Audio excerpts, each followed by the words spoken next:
as were the humiliation and dehumanization of the Palestinian population. I'm quoting now directly from the report. It said that Israel aimed at punishing the Gaza population for its resilience and for its apparent support for Hamas. It said that Israel launched a deliberately disproportionate attack designed to punish, humiliate, and terrorize a civilian population. A deliberately disproportionate attack designed to punish, humiliate, and terrorize a civilian population. And then it goes on to say, no, this is not a few rotten apples in the barrel. This didn't result from the fog of war.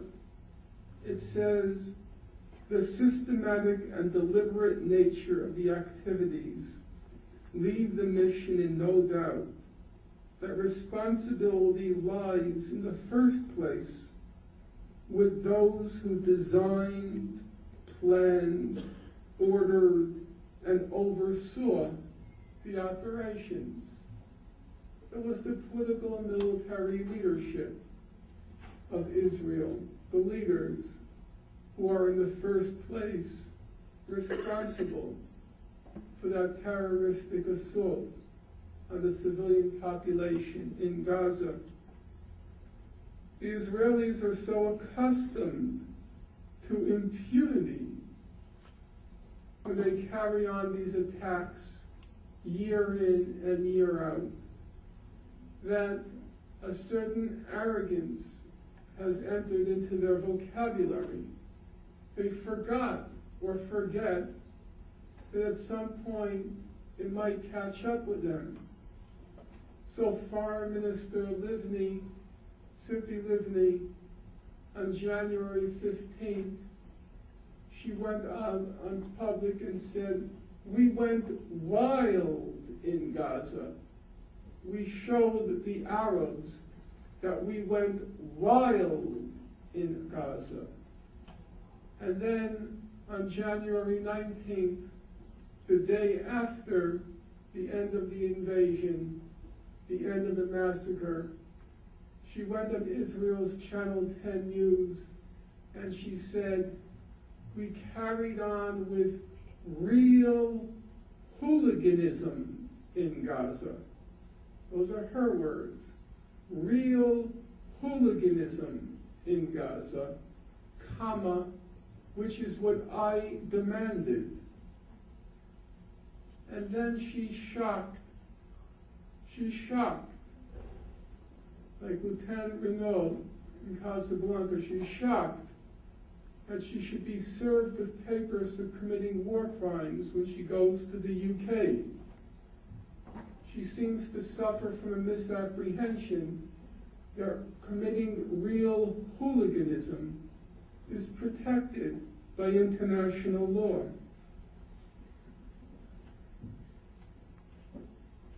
The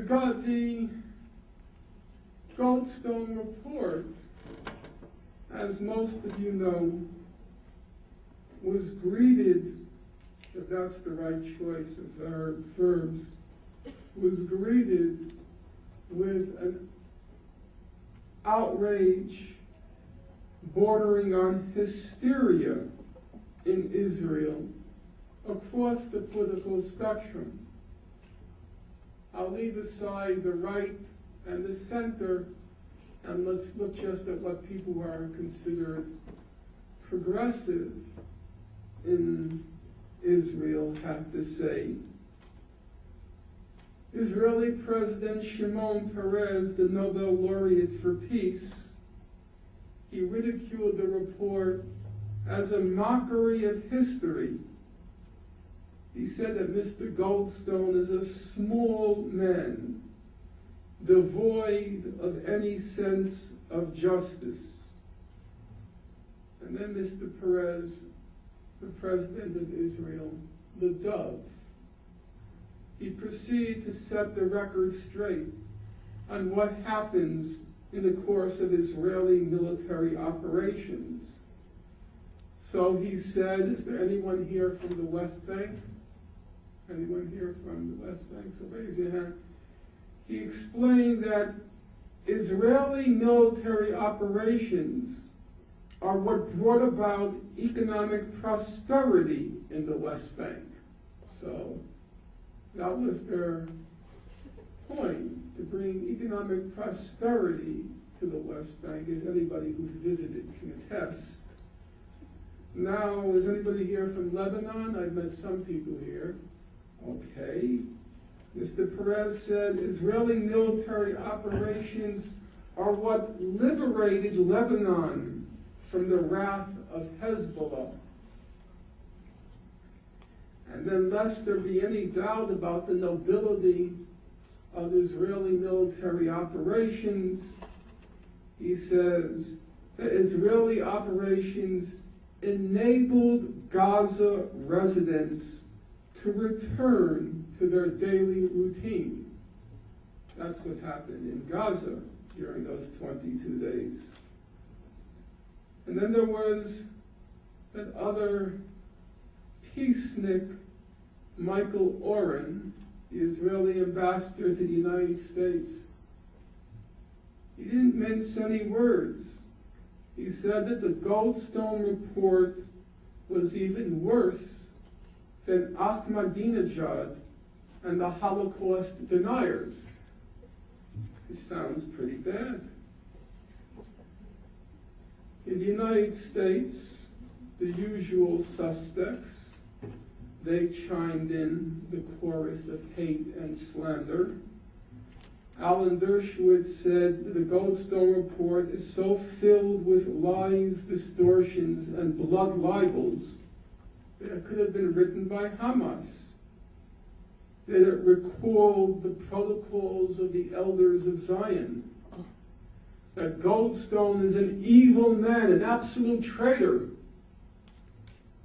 And as we all know from having read Elmer Gantry, every circus needs a clown. And so Elie Wiesel joined in, and he called the report a crime against the Jewish people. Well, the question is, what provoked such a hysteria? In fact, the Goldstone report was the last in a long series of human rights reports that came out on what happened in Gaza. Amnesty International published 2 hefty reports. Human Rights Watch published 5 reports. Physicians for Human Rights in Israel published a report. An international medical team published a report. John Dugard published a fact-finding report. And they all reached more or less the same conclusions. In general, the Goldstone report was more cautious and careful in its conclusions than the other reports. So, for example, to give one I can give many illustrations, but to give one, Human Rights Watch, as I already stated, called Israel's use of white phosphorus in civilian areas a war crime. Goldstone was more cautious. He called it reckless use of white phosphorus. So, why the hysteria over the Goldstone report? He was simply confirming what all the other human rights organizations had found.